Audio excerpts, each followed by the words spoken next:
నమస్కారం. మాఘపురాణం 15వ రోజు పారాయణలోకి వచ్చాం.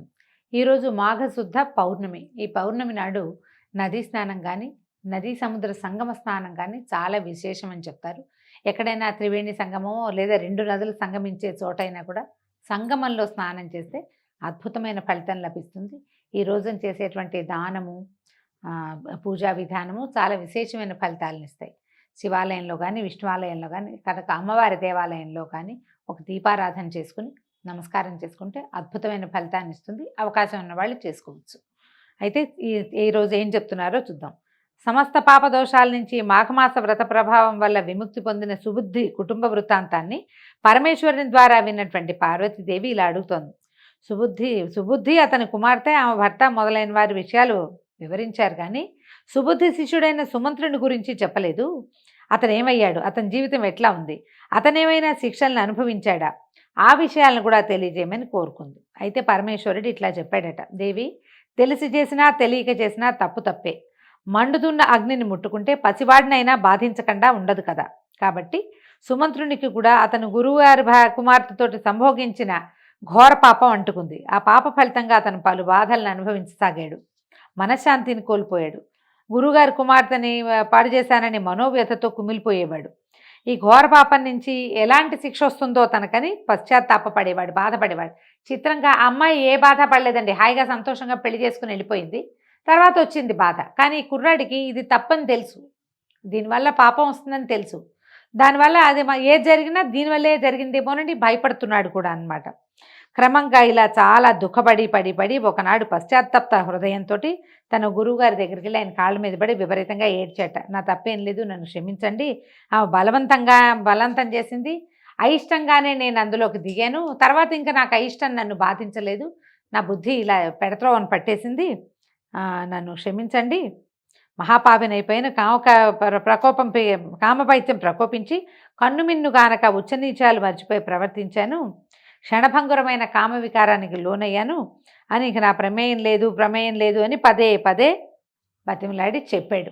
నేను తీసుకెళ్ళలేదు, నా అంతటి నేనేం చేయలే, నా దారిని నేను అడవిలోకి వెళ్ళాను. అమ్మాయి నా వెంబడిపడి వచ్చింది, తన మాటలతోటి నన్ను వశపరుచుకుంది.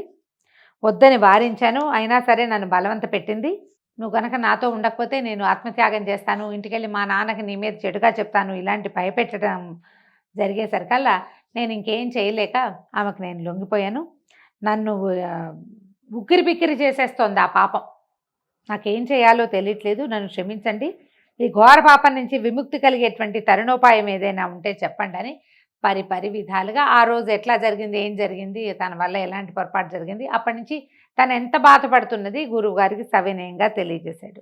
అతని పశ్చాత్తాపం గురువైన సుబుద్ధి హృదయాన్ని కదిలించేసింది. బాగా బోధార్చాడట. బాధపడకు, ఇదంతా విధిలిఖితం. నుదుటి వ్రాతని ఉల్లంఘించడం ఎవరి తరం కాదు, జరక్క మాందు జరిగేది. మనకు ఎట్లా రాసిపెట్టిందో అట్లాగే జరుగుతుంది. పశ్చాత్తాపానికి మించిన ప్రాయశ్చిత్తం ఇంకోట్లేదు. సరే, నువ్వు పాపరహితుడు అయ్యేందుకు ఒక మార్గం ఉంది. ఆయన తెలుసుకున్నాడు. ఆయనేమో తన కూతురు పాపాలు పోగొట్టుకోవడానికి సిద్ధుడు ఆజ్ఞాపించిన విధంగా చేసుకున్నాడు. తన శిష్యుడికి తను చెప్తున్నాడు అనమాట. నువ్వు గంగా తీరానికి వెళ్ళి ఒక పుష్కరం అంటే 12 సంవత్సరాల పాటు మహావిష్ణువుని ధ్యానిస్తూ తపస్సు చేసుకో.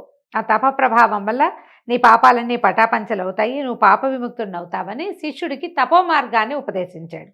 ధన్యోస్మి అని పరి విధాలుగా నమస్కారాలు చేస్తూ, మీ ఆజ్ఞ ప్రకారం నేను ఇప్పుడే వెళ్ళిపోతాను, తపస్సు చేసుకుంటాను, సెలవిప్పించండి అని ఈ సుమంత్రుడు ఏం చేశాడట, గంగా తీరానికి బయలుదేరాడు. మార్గమధ్యంలో అడవి ప్రాంతం అంతా కొండలు, గుట్టలు, సెలయేర్లతో, పచ్చని చెట్లతోటి, రంగురంగుల రమణీయమైన పుష్పజాతులతో నిండి ఉండి కళ్ళకి విందు చేసేలాగా ఉంది. ప్రకృతి సౌందర్యం పరవశింపచేసేలాగా ఉందట. క్రూర మృగాలు, సాధు జంతువులు కలిసి ఐకమత్యంతో ఉండేవి. విరోధ జంతువులైన నెమళ్ళు, పాములు విచ్చలవిడిగా విహరిస్తున్నాయి సంతోషంగా. పరస్పర వైరుధ్యం కలిగిన పలు జంతువులు సఖ్యంగా కనపడుతున్నాయి. ఆ ప్రాంతమంతా అరమరికలు లేని అహింసా ప్రవృత్తితో ఆశ్చర్యం కలిగించింది అతనికి. సుమంతుడు ఆ ప్రాంతంలో విశ్రమించదలిచి ఒక వటవృక్ష ఛాయలో పడుకున్నాడు. అంటే మర్రి చెట్టు కిందకి చేరాడనమాట. నరసంచారం ఏదైనా ఉందా అని చుట్టుపక్కల అన్ని పక్కల చూస్తే కనుచూపు మేరలో దూరంగా అతనికి ఒక ఆశ్రమం కనపడిందట. సరే, ఆ చెట్టు కింద కాసేపు విశ్రమించి కొంచెం అలసట తీరాక ఆశ్రమం వైపుకి నడిచాడు. ఆ ఆశ్రమంలో కొంతమంది స్త్రీ పురుషులు కాషాయాంబరధారులై రుద్రాక్షలు మాలలు తిప్పుతూ శ్రీమన్నారాయణుని ఫలపుష్ప నైవేద్యాలతో అర్చిస్తున్నారు. మాఘ పురాణాన్ని పఠిస్తున్నారు. శ్రీహరికి పూజలు చేస్తూ అక్షతలు చల్లుతున్నారు. అత్యంత భక్తి శ్రద్ధలతో శ్రీహరి కీర్తనలు భజనలు కావిస్తున్నారు. అదంతా చూసి ఆ భక్తి శ్రద్ధలతో పరవశించిపోతున్న శ్రీహరి భక్తులను చూసి సుమంత్రుడు కూడా భక్తి పారవశ్యంలోకి మునిగిపోయాడట. వారంతా ప్రసాదం పంచిపెడుతుంటే, అయ్యా మీరేం వ్రతం చేస్తున్నారు, దీనివల్ల ఏ ఫలితం లభిస్తుంది, పాపాలు పోతాయా ఈ వ్రతంతో, నాకు ఈ సందేహాలు తీర్చండి అని వాళ్ళని అడిగాడట. అయితే వాళ్ళు ఏం చేశారు, మనుషుల్ని పాపరహితులుగా చేసేటువంటి మాఘమాస వ్రత మహాత్యాన్ని వివరించడానికి వాళ్ళు ఒక మునిని ఈయనకి నియమించారు. ఈ బైక్ చెప్పండి అని ఒక మునిగారిని సుమంత్రుడి దగ్గర కూర్చోబెట్టారు. ఆ ముని బాలకుడు సుమంత్రుడికి ఇట్లా చెప్పాడట, మేము ఇంతవరకు చేసింది మాఘమాస వ్రత పూజ, ఇది మహావిష్ణువుకు సంబంధించింది, ఇది కేవలం మాఘమాసంలో మాత్రమే చేయాలి. ఈ మాఘమాస వ్రతాన్ని చేయటం వల్ల ఎంతటి పాపిష్టివాడైనా తన పాపాల నుంచి విముక్తుడవుతాడు, ఘోరాతి ఘోర పాపాల నుంచి విముక్తి లభిస్తుంది, సర్వ పాపాలు తుడిచిపెట్టుకుపోతాయి. దీనికి ఏంటంటే చాలా ప్రత్యేకమైన దివ్యమైన మహిమ ఉంది. ఇది జాతి మత కులాలన్నిటికంటే కూడా అతీతమైనది, సర్వులు ఆచరించదగినది. ఎటొచ్చి భక్తి శ్రద్ధలు, నియమనిష్టలు, భగవంతునిపై ధ్యాస, పారమార్థిక సేవే ముఖ్యమైనది. భగవంతుని మీద ఉండే ఈ భక్తి మార్గమే మానవులు తరించడానికి సులభమైన మార్గము అని చెప్పి ఈ నదీ స్నానం ఎలా చేయాలి ఇదంతా వివరంగా చెప్పడం మొదలుపెట్టాడు. చెప్పి ప్రతిరోజు నదీ స్నానం చేస్తాం, విష్ణు పురాణాలు పఠిస్తాము, మాఘ పురాణం వింటామని చెప్తున్నాడు, కానీ ఎవరికి వాళ్ళు విష్ణు పురాణం చదువుకుంటామని చెప్పారు.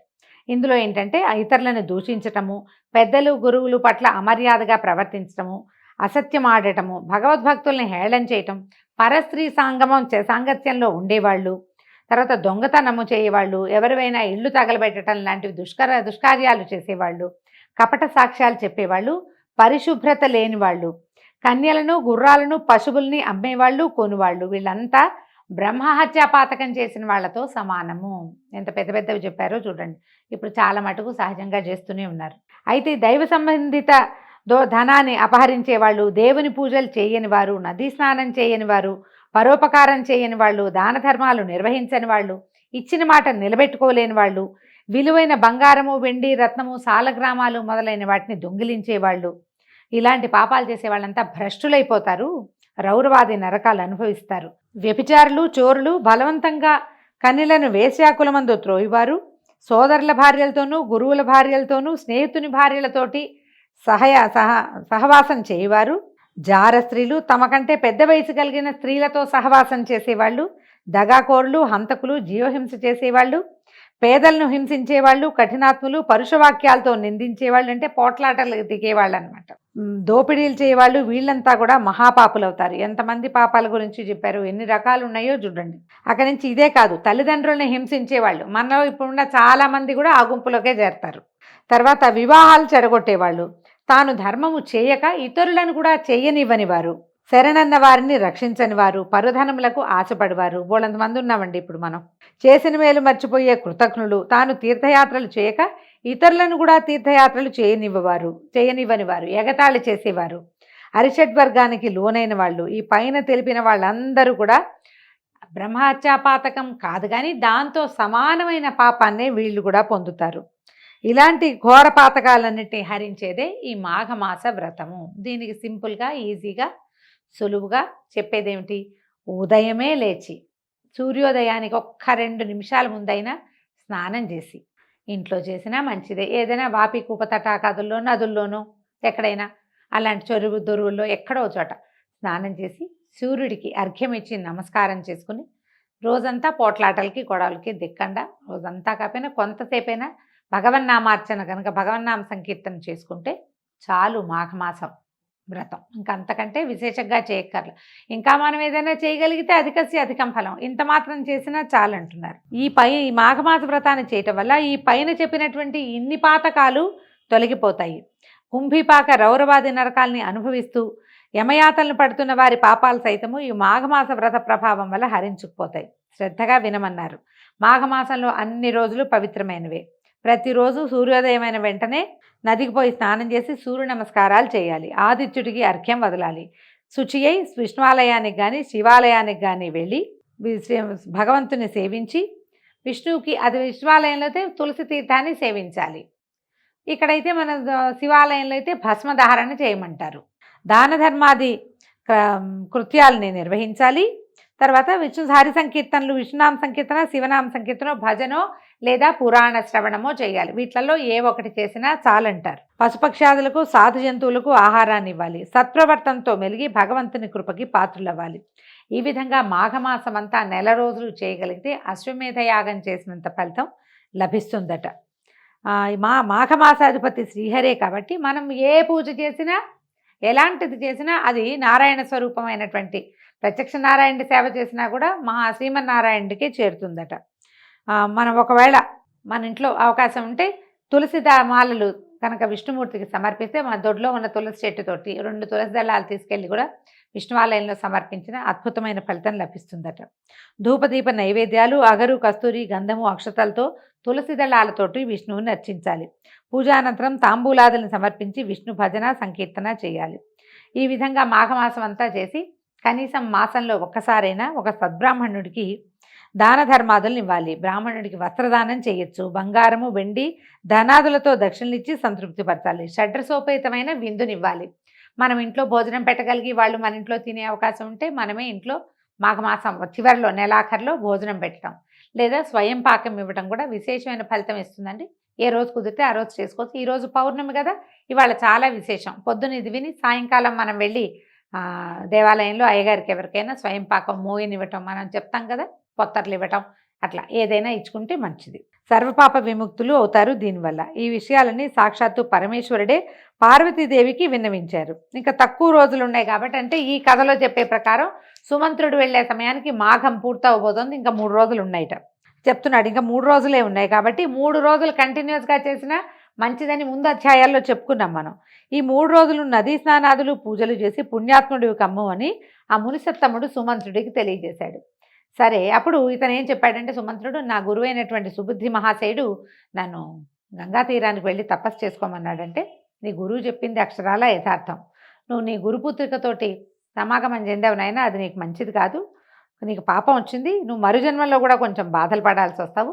అంచేత ఈ 3 రోజులైనా ఈ విష్ణునామ సంకీర్తన చేసుకో, ఈ నదీ స్నానం చేసుకో, శ్రీహరి కృపకి పాత్రుడు అయితే నీకు 6-7 జన్మల తర్వాత అయినా ఈ సమస్యల నుంచి నీకు విముక్తి వస్తుంది అని చెప్పాడు. తర్వాత ఈ మాఘం పూర్తవగానే చివరి రోజున నువ్వు కొంచెం దానం ఏదైనా చేసుకుని ఆ తర్వాత నీ గురువు చెప్పినట్టుగా నువ్వు గంగా తీరానికి వెళ్ళిపోదువు. కానీ ముందు నీకు ఇంద్రియ నిగ్రహం రావాలి.